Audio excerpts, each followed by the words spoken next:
وضوح العارفين وضوح العلماء العاملين والصالحين وعلى ما نووا بسلفنا الصالحين وللمؤمنين آمين. إن الحمد لله صلاة وسلاما على رسول الله سيدنا ومولانا محمد بن عبد الله وعلى آله وأصحابه ومن نصره ووالاه لا حول ولا قوة إلا بالله. سبحانك لا علم لنا إلا ما علمتنا إنك أنت العليم الحكيم. Rabbi shrah li sadri wa yassir li amri wahlul 'uqdatam min lisani yafqahu qawli amin. Amma ba'd. Yang sangat kami hormati, kami muliakan segenap jajaran pengurus dan Dewan Kemakmuran Masjid Al-Kafah Perumahan Legenda Malaka. Yang juga sangat kami hormati, kami muliakan bapak-bapak, ibu-ibu, hadirin wal hadirat jamaah sholat subuh Masjid Al-Kafah, kaum muslimin muslimat, mu'minin mu'minat, rahimana wa rahimakumullah wa asadakumullah.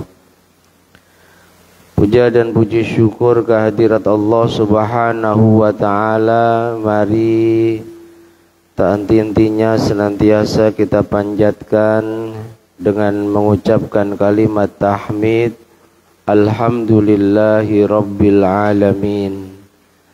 Yang sungguh hanya karena limpahan rahmat, nikmat, taufik, hidayah serta inayahnya lah, meskipun suasana hujan lumayan deras, kita bisa menjaga keistiqomahan kita mengerjakan sholat fardu subuh secara berjamaah, dilanjutkan dengan duduk di majelis ilmu setelah sholat fardu berjamaah.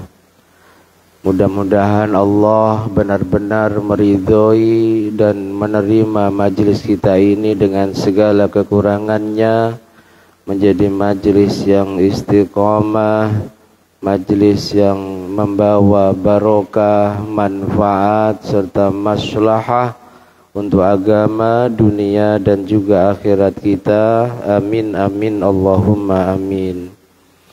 Salawat salam semoga senantiasa tercurah limpahkan keharibaan beliau junjungan alam sang pembawa pelita Islam, Nabi Agung Muhammad sallallahu alaihi wa alihi wasallam, dengan ucapan doa Allahumma sholli wa sallim. Nah, barang siapa menghidupkan sunnahku, sungguh dialah pecintaku.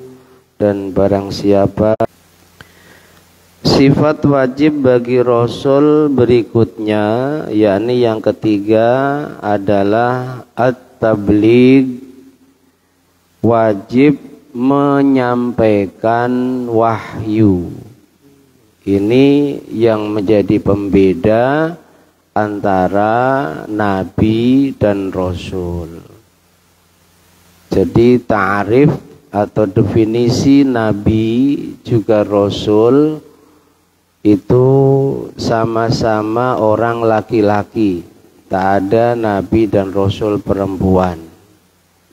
Sama-sama menerima wahyu dari Allah. Kalau Nabi tidak wajib menyampaikan wahyu tersebut kepada kaumnya, tapi boleh. Kalau Rasul wajib menyampaikan wahyu yang diterimanya dari Allah Subhanahu wa ta'ala. At-tabligh, wajib disampaikan wahyu yang diterima oleh para rasul kepada kaumnya. Masih ingat jumlah nabi rasul ini keseluruhan jumlahnya ada 124.000 nabi dan 313 rasul.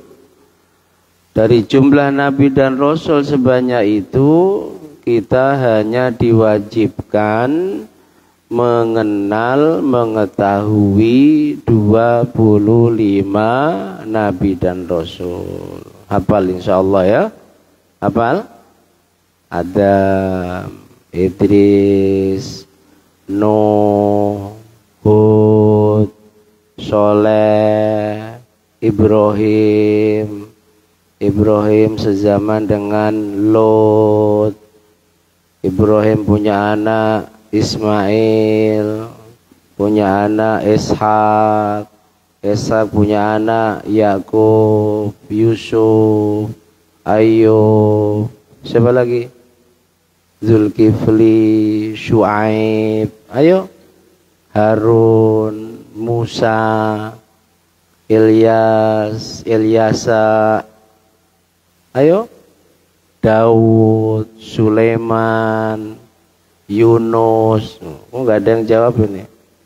Zakaria, Yahya, Isa, Nabi Muhammad Shallallahu Alaihi Wasallam. Itu wajib mukallaf, orang yang sudah baligh dan berakal, mengerti, mengenal, mengetahui tentang nabi dan rasul yang 25. Yang selain itu enggak wajib. Makanya ini wajib dihafalkan, dimengerti.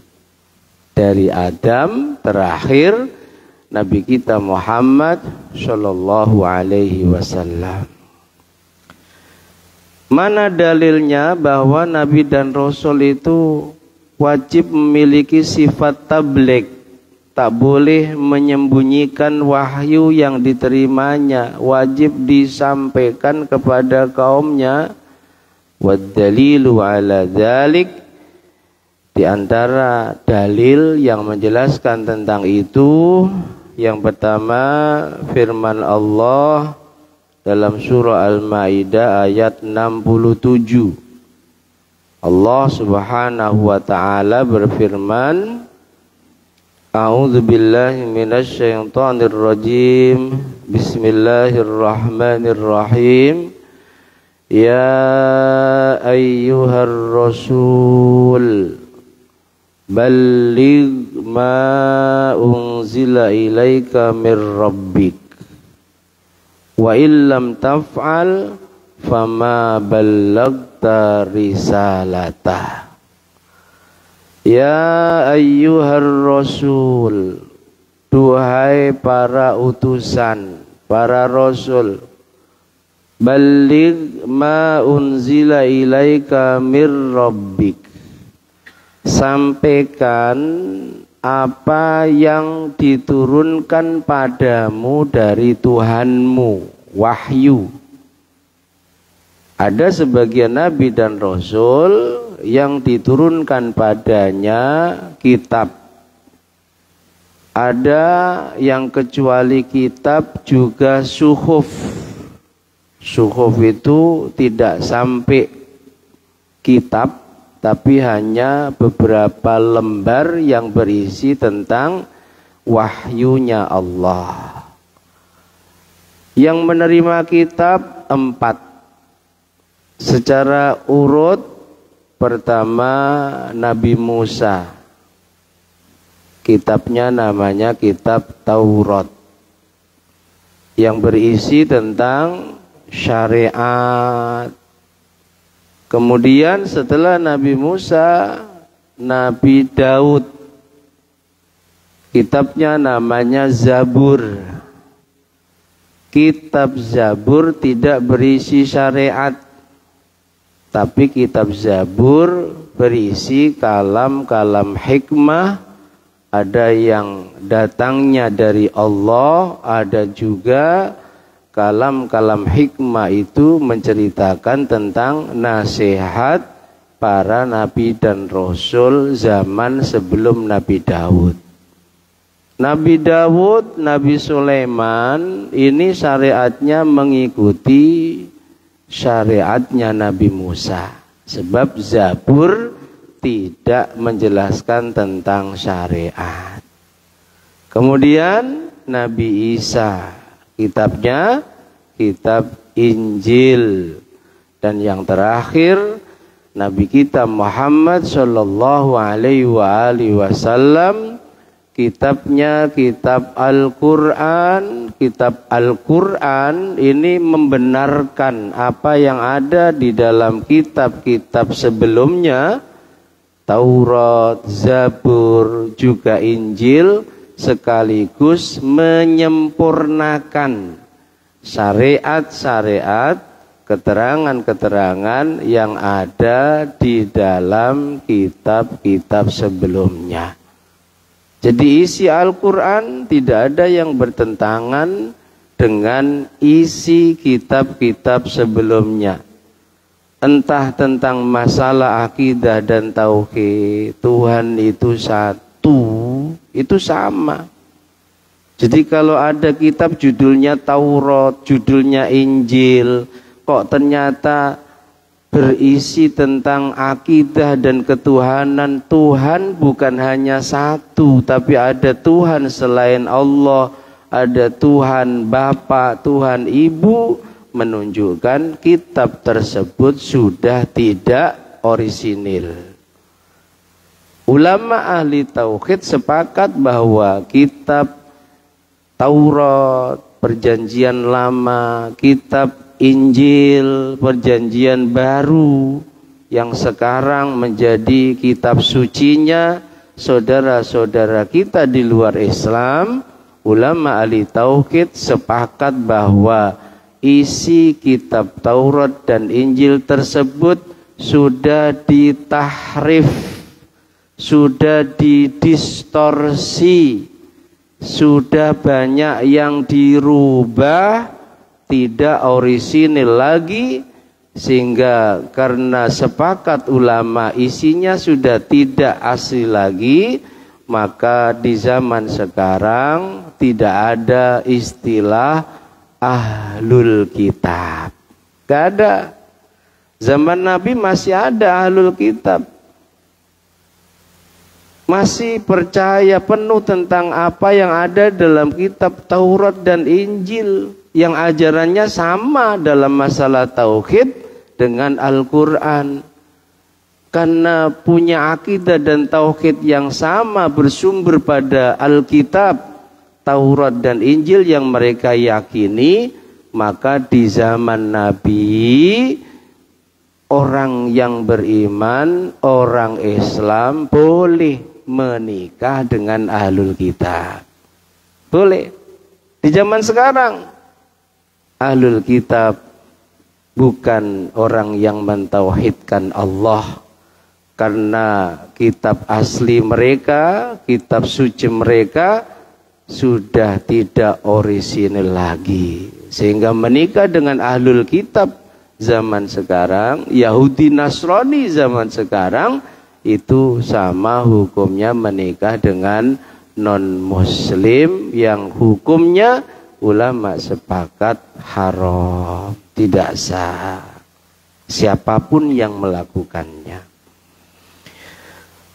Di sini sepertinya tidak mungkin ya, tapi di kota-kota besar, terlebih para artis, itu banyak yang menikah dengan orang yang beda agama dengan alasan pasangannya, calon pasangannya itu adalah ahlul kitab. Paham ya? Allah lewat ayat ini tegas mengatakan kepada para rasul, balligh ma unzila ilaika mir rabbik. Para rasul, sampaikan apa yang diturunkan padamu dari Tuhanmu, sampaikan. Enggak boleh menyembunyikan wahyu. Wa illam taf'al fama ballaghta risalatah. Kalau kamu wahai para rasul tidak melakukan itu, menyampaikan wahyu dari Tuhanmu, maka sungguh kamu tidak menyampaikan risalah. Dosa bagi seorang Rasul tidak menyampaikan risalah. Dalam kitab karya beliau Syed Muhammad bin Alawi Al-Maliki, ya, itu diterangkan Nabi Isa pernah tidak segera menyampaikan wahyu. Rencana mau disampaikan, tapi nunggu timing yang tepat. Nah, gara-gara itu Allah memberikan wahyu kepada Nabi Yahya, karena Nabi yang hidup sezaman itu banyak, ya. Nabi Ibrahim itu sezaman dengan Nabi Lot, Nabi Ismail, Nabi Ishak. Ishak sezaman dengan Yakub. Yakub sezaman dengan Yusuf karena bapak dan anak. Nabi Isa itu sezaman dengan Nabi Zakaria, Nabi Yahya, dan masih saudara. Allah menyampaikan wahyu kepada Yahya, ingatkan Isa, sampaikan padanya, kalau wahyu yang aku turunkan padanya tidak segera disampaikan kepada umatnya, maka kamu wahai Yahya yang akan menyampaikannya, dan aku sangat murka padanya. Jadi kapan diturunkan wahyu itu, bagi seorang Rasul tidak boleh menyembunyikannya, bahkan menunda menyampaikannya saja itu tidak boleh. Wajib segera menyampaikannya, karena turunnya wahyu itu ada penyebabnya yang disebut dengan sababun nuzul. Penyebab Allah turunkan itu berarti memang perlu disampaikan kepada kaum sebagai jawaban dari permasalahan yang mereka membutuhkan jawabannya. Tak boleh, ya. Tak boleh. Jangankan menyembunyikan wahyu, menunda menyampaikan wahyu saja itu tidak boleh. Kitabnya Syed Muhammad, karya Syed Muhammad yang berjudul Khosais Ummatil Muhammadiyah, menjelaskan tentang itu. Dalil yang kedua, surah An-Nisa ayat 165. Allah berfirman, rusulam mubashshirina wa mundirina li'alla yakuna linnasi 'alallahi hujjah li'alla yakuna linnasi 'alallahi hujjatum ba'dar rusul. Para rasul itu diantara tujuan Allah mengutus mereka mubasyirin wa mundirin, sebagai pemberi kabar gembira dan juga sebagai pemberi ancaman. Kabar gembira untuk siapa? Untuk mereka yang iman, yang ahli taat dan istiqomah menjaga iman serta ketaatannya sampai menghadap Allah. Kabar gembira berupa mendapatkan balasan dari Allah, yang balasan itu bisa dirasakan di dunia dan menjadi simpanan serta tabungan akhiratnya.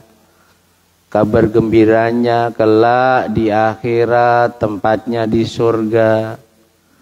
Kecuali menyampaikan kabar gembira wa mundirin, menakut-nakuti, memberikan ancaman. Untuk siapa?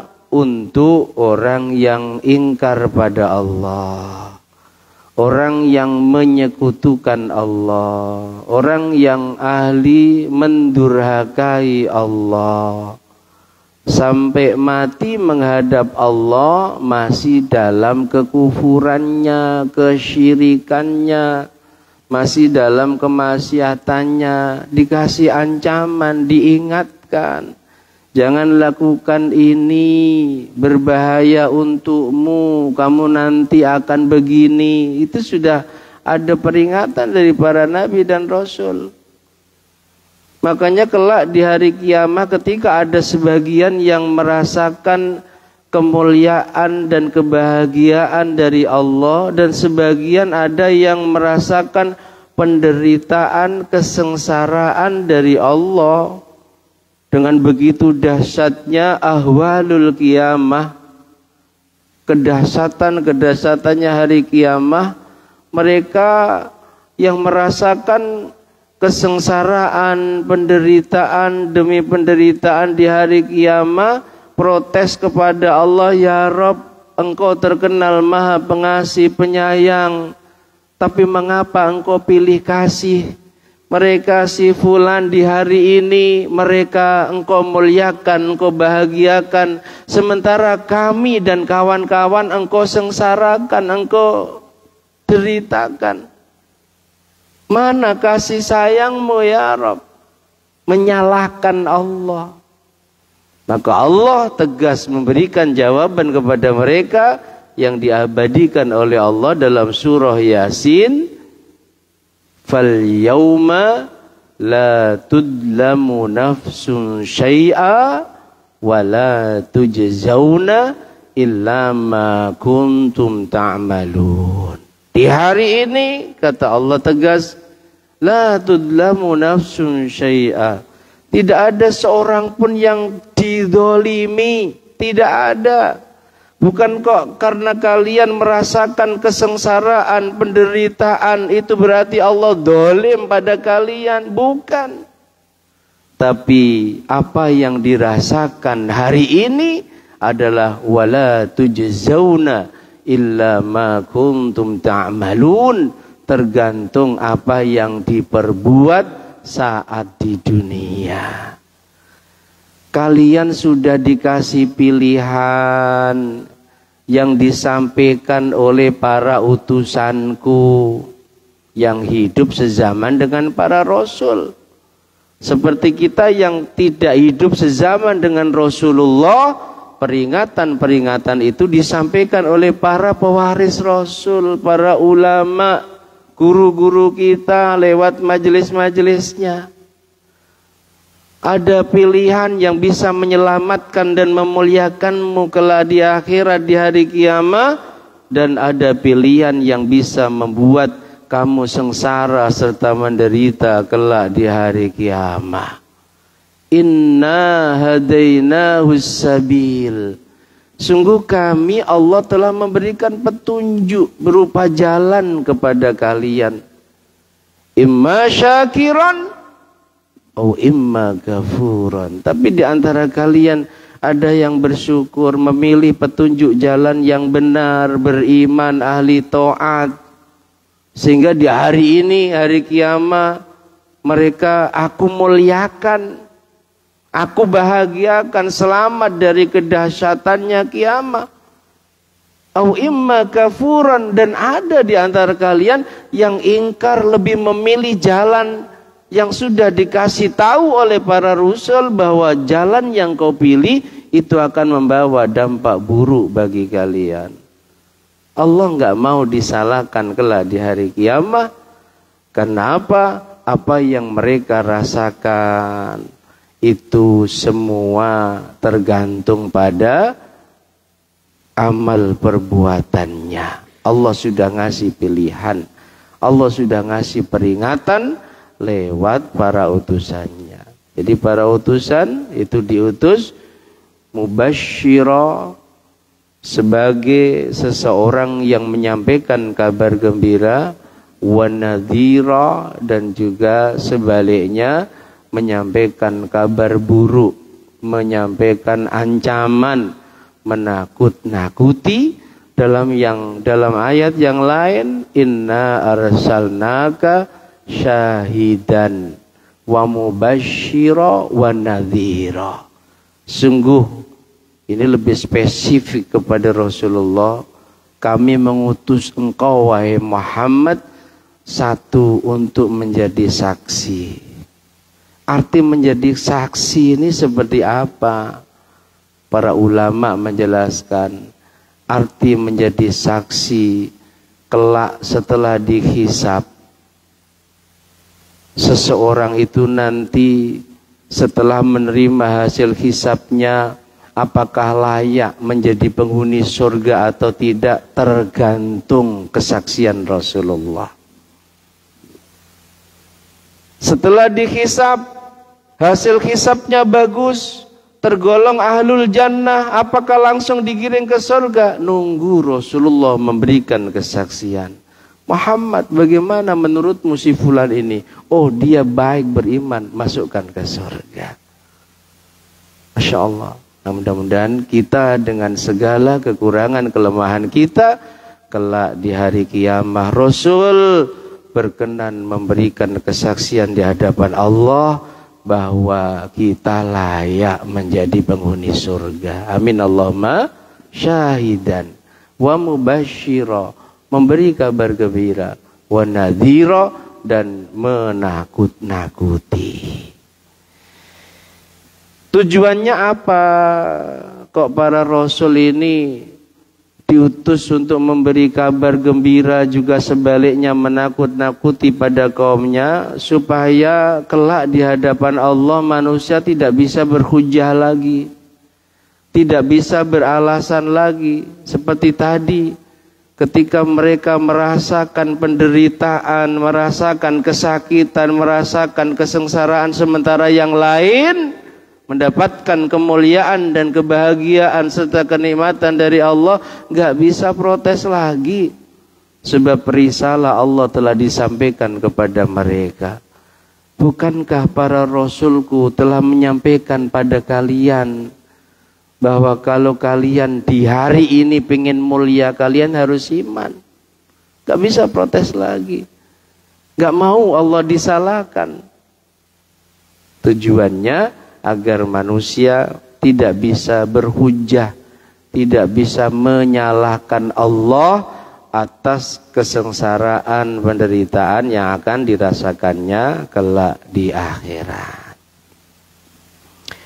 Wala yatimmu tabsyir wal indar illa bitabligh, dan tak mungkin kabar gembira juga kabar yang menakut-nakuti itu bisa diterima oleh kaumnya tanpa disampaikan.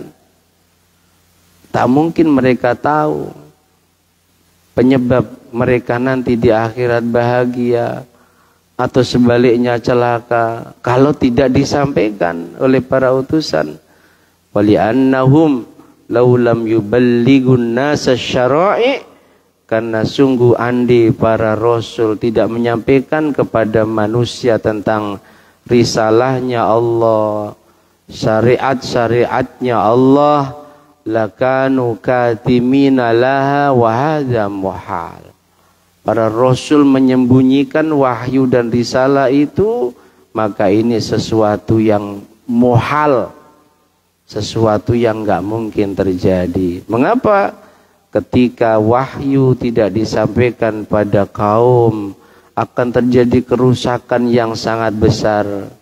Di antara kerusakannya, hamba-hamba Allah akan sembrono dalam menjalankan syariat.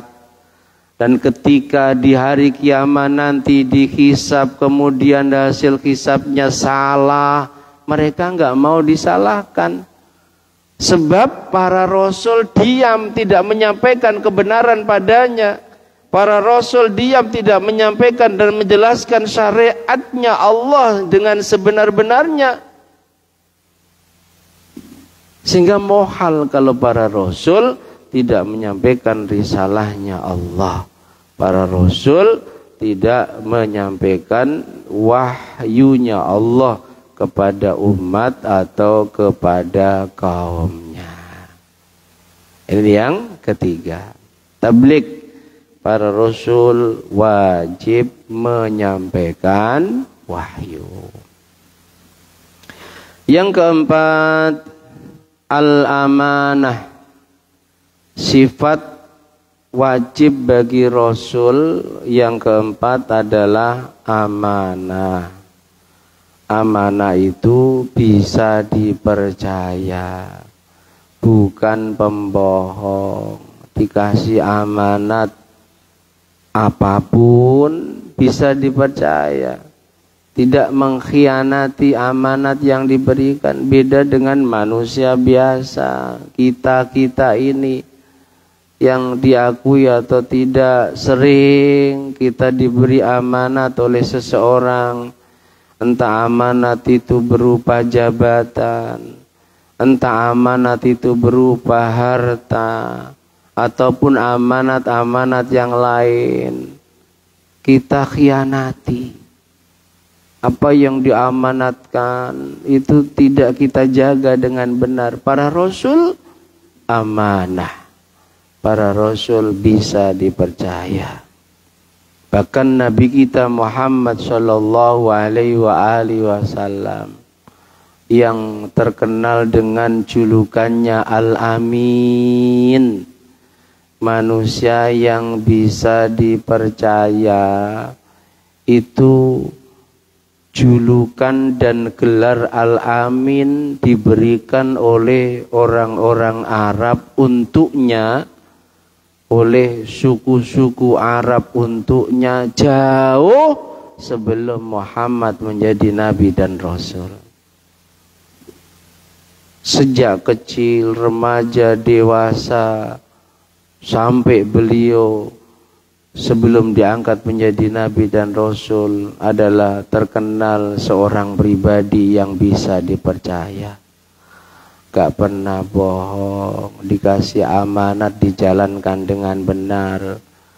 Makanya ketika remaja diajari dagang, ngambil barang dagangannya juragan kaya, itu melihat bagaimana begitu amanahnya Muhammad, juragan kaya yang kebetulan janda 2 kali, terkaya sejazirah Arab, sepertiga tanah Arab, bukan hanya tanah Mekah, itu mampu menjadi miliknya, kesengsem sama amanahnya Muhammad, kesengsem sama kejujurannya Muhammad, sehingga sangat menginginkan Muhammad yang tadinya seorang remaja yang diajari pamannya ngambil barang dagangannya dijual ke Syam, itu singkat cerita akhirnya menjadi suaminya.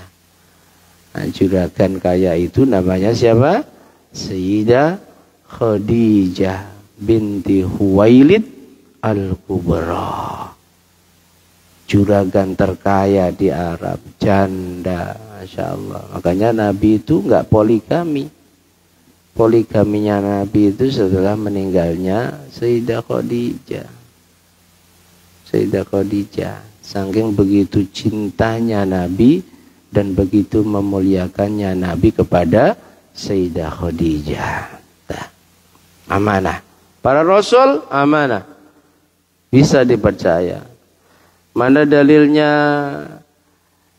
Wad dalilu ala dzalik, firman Allah Subhanahu wa taala, inni lakum rasulun amin. Sungguh aku Allah, lakum rasulun amin, itu memiliki para utusan untuk kalian yang bisa dipercaya. Aminun, bisa dipercaya. Jadi amin bisa dipercaya. Kalau amin, ya Allah kabulkan doa imamku. Kalau A-nya panjang, amin, apakah Tuhanku bisa dipercaya? Makanya amin itu yang benar ya. Amin, amin. Kalau amin itu artinya yang bisa dipercaya. Padahal ketika kita mengamini doa, itu artinya ya Allah kabulkan doa imamku. Bacanya yang benar, amin, amin. Bukan apa? Amin, amin. Juga bukan amin, bukan. Ya, meskipun ada dalam al-adhkar itu boleh amin, amin, amin boleh. Tapi yang masyhur adalah amin. Hanya ini matobi. Amin. Amin. Amin, bisa dipercaya. Wa qalu ta'ala innallaha la yuhibbul khainin, juga firman Allah yang lain, sungguh Allah adalah zat yang tidak suka pada para pengkhianat. Para rasul adalah manusia yang terbaik di zamannya. Tak mungkin Allah memilih seorang pengkhianat untuk menjadi rasulnya yang menyampaikan risalahnya. Karena Allah sangat tidak suka pada para pengkhianat. Dalil aklinya wali'annahum law khanu bi fi'li muharramin aw makruhin. Karena kalau para rasul ini khianat, apa yang dilarang Allah malah dia kerjakan, meskipun itu tidak sampai sesuatu yang haram, hanya sesuatu yang makruh. Apa yang diperintahkan Allah malah ditinggalkan, khianat ini. Maka langqalabal muharram wal makruh ta'atan fi haqqihim. Maka perkara yang tadinya diharamkan oleh Allah, yang tadinya dilarang, dibenci oleh Allah, ini akan menjadi satu ketaatan untuk umatnya, sebab Nabi dan Rasulnya mengerjakan itu. Wali'annallaha amarna bil iktida bihim. Sementara Allah memerintahkan kita untuk mengikuti apa yang dilakukan oleh para rasul, mengikuti apa yang diucapkan oleh para rasul, mengikuti akhlak-akhlaknya para rasul. Lah kok para rasul melakukan sesuatu yang diharamkan oleh Allah, kita pun diperintahkan untuk mengikutinya. Sehingga tidak mungkin seorang rasul itu khianat. Apa yang diperintahkan oleh Allah pasti dia kerjakan, memberikan contoh yang terdepan kepada kaumnya, dan apa yang dilarang oleh Allah pasti dia tinggalkan, memberikan contoh pada kaumnya. Sebab umatnya para nabi dan rasul diperintahkan mengikuti apa yang dilakukan oleh para nabi dan rasul.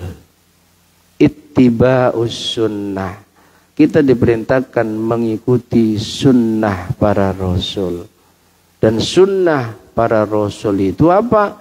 Kullu ma udhifa ilan nabi war rasul, segala sesuatu yang disandarkan kepada para nabi dan rasul, bisa berupa min qaulin, ucapan para nabi dan rasul, dinamakan sunnah qauliyah.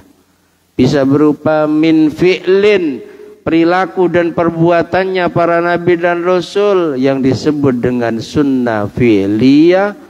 Bisa berupa perkara yang dilakukan oleh orang lain, para rasul ngerti dan tidak melarangnya. Bisa jadi diam tanda setuju, bisa jadi bukan hanya diam tapi memujinya, yang disebut dengan sunnah takririyah.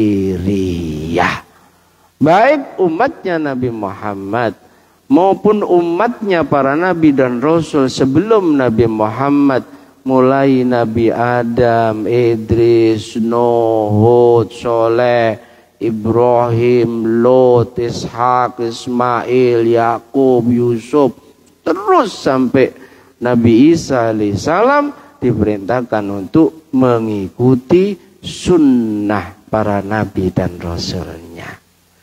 Dan siapa dari kaum serta umat yang mengikuti, menghidupkan, mengerjakan sunnah para nabi dan rasulnya, maka dijanjikan oleh Allah kelak di akhirat akan berkumpul bersama para nabi dan rasul di dalam surganya Allah.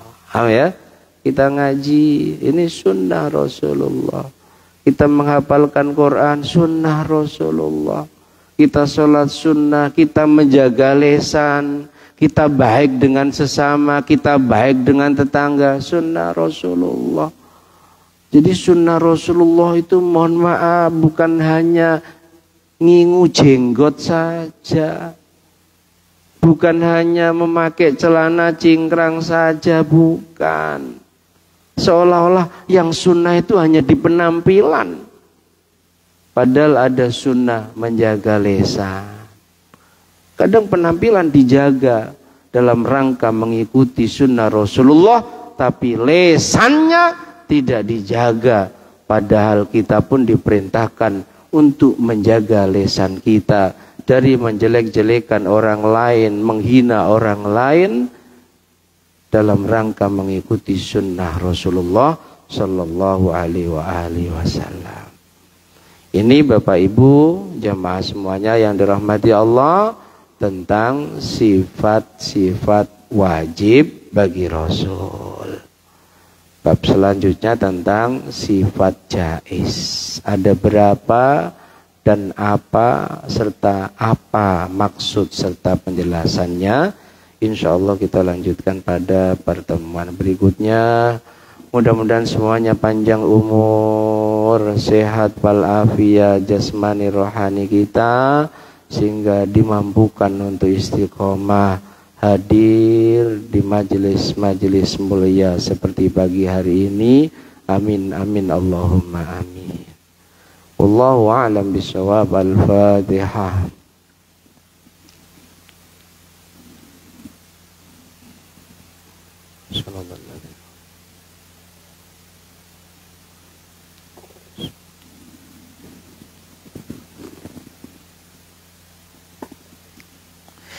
Cukup ya? Ada pertanyaan? Ada. Ada. Silakan.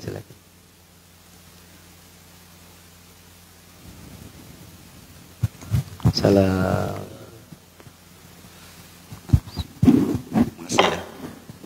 Assalamualaikum warahmatullahi wabarakatuh.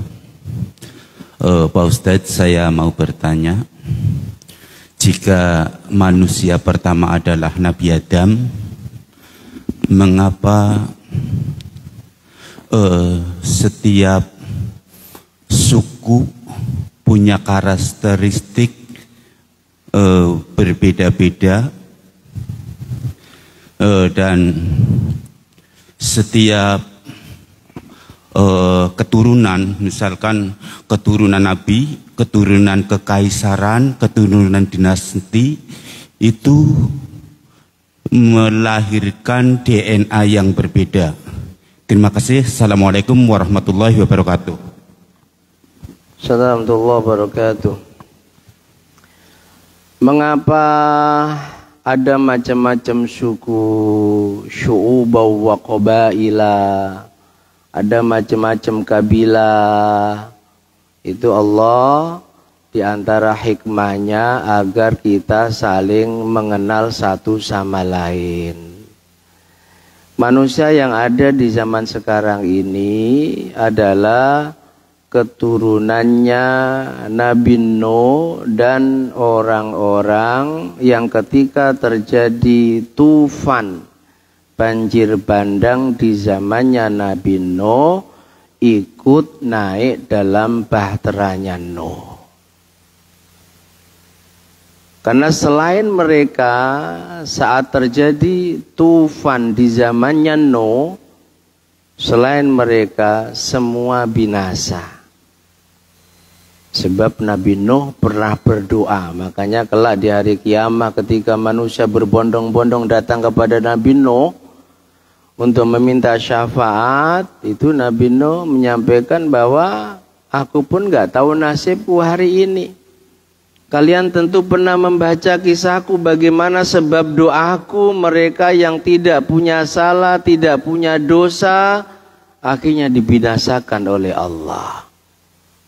Karena doanya Nabi Nuh itu, ya Allah, binasakan semua manusia yang tidak beriman kepadamu.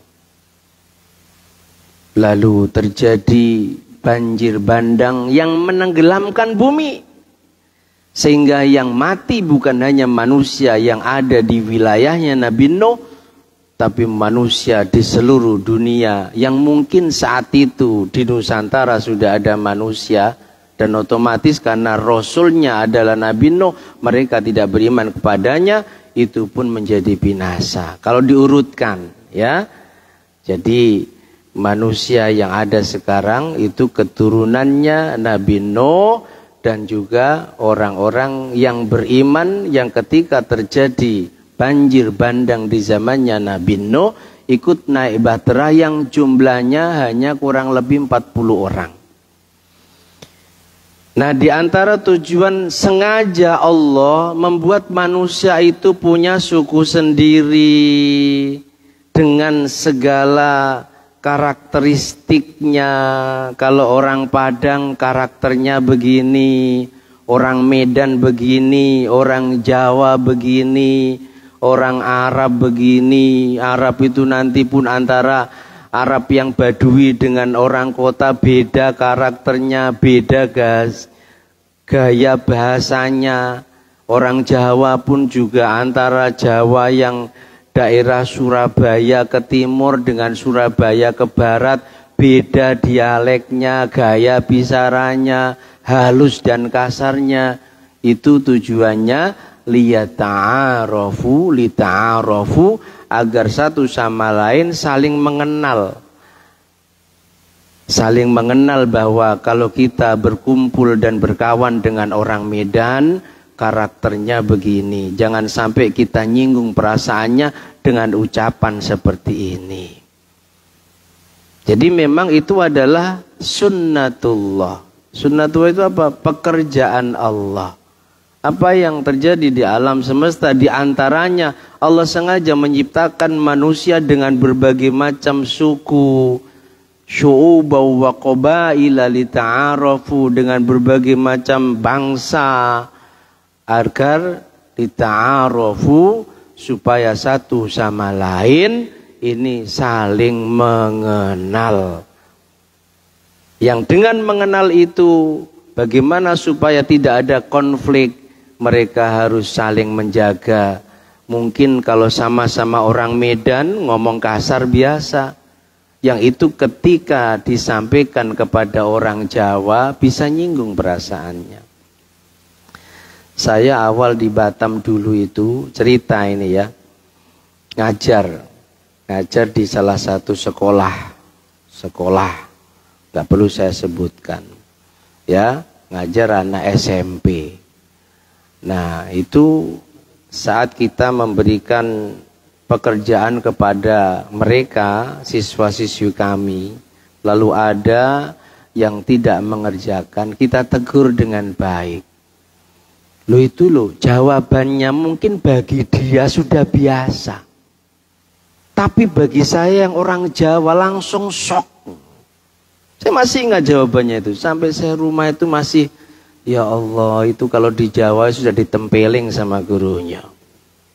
Jawabannya itu, apalah bapak ini?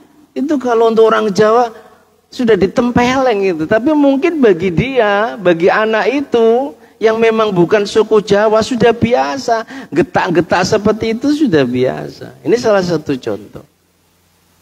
Dan itu adalah sunnatullah. Memang sengaja Allah menciptakan manusia dengan berbeda bangsa, berbeda suku, yang masing-masing suku ini pun berbeda karakter dalam berperilaku juga dalam berbahasa, agar apa?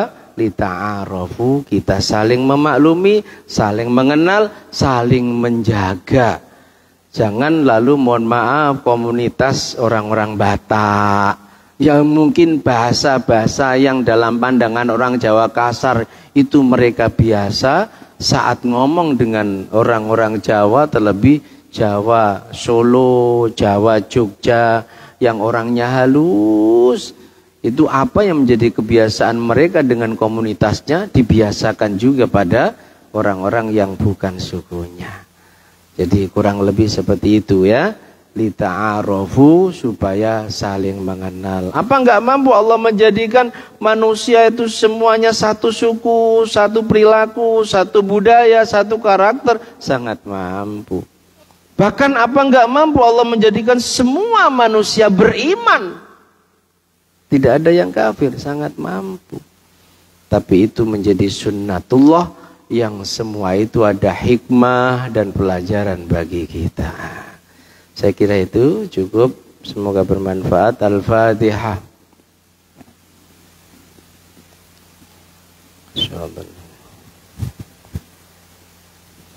Bismillahirrahmanirrahim. Alhamdulillahi rabbil alamin. Allahumma salli wa sallim ala sayyidina Muhammad wa ali sayyidina Muhammad. Ij'al ya Allah jam'ana hadza jam'an marhuma waj'al tafarruqana min ba'dihi tafarruqan ma'suma. Allahumma anfa'na ma 'allamtana wa 'allimna ma yanfa'una wa zidna ilman nafi'a wa 'amalan shalihan. Allahumma arinal haqqa haqqan warzuqna ittiba'ah wa arinal batila batila warzuqna ijtinabah. Allahumma ja'alna min ahlil istiqamah. Allahumma ja'alna min ahlil istiqamah warzuqna husnal khatimah. Allahumma wasi' alaina rizqana wa 'atif alaina khalqaka birahmatika ya arhamar rahimin.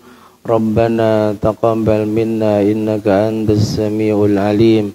Jazallahu anna Muhammadan ma huwa ahluh. Wa sallallahu ala sayyidina Muhammad wa alihi wa sahbihi wa sallam. Walhamdulillahi rabbil alamin. Bismillahirrahmanirrahim. Wal 'ashri innal insana lafi khusrin illa الذين آمنوا وعملوا الصالحات وتواصوا بالحق وتواصوا بالصبر. سبحانك اللهم وبحمدك أشهد أن لا إله إلا أنت أستغفرك وأتوب إليك. سبحان الله وبحمده عدد خلقي ورضا نفسي وزنة عرشي ومداد كلماته. Subhanallah wa bihamdihi adada khalqi wa ridha nafsi wa zinata arshi wa midada kalimati. Subhanallah wa bihamdihi adada khalqi wa ridha nafsi wa zinata arshi wa midada kalimati. Subhanallah walhamdulillah wa la ilaha illallah wallahu akbar. ولا حول ولا قوة إلا بالله العلي العظيم. عدد ما علم الله وزنة ما علم الله وملء ما علم الله. Demikian, ada kurang dan lebihnya mohon maaf. Akhirul kalam. Hadanallahu wa iyyakum bila tariqihil qawim wal 'afu minkum. Assalamualaikum warahmatullahi wabarakatuh. Allahumma salli ala Muhammad.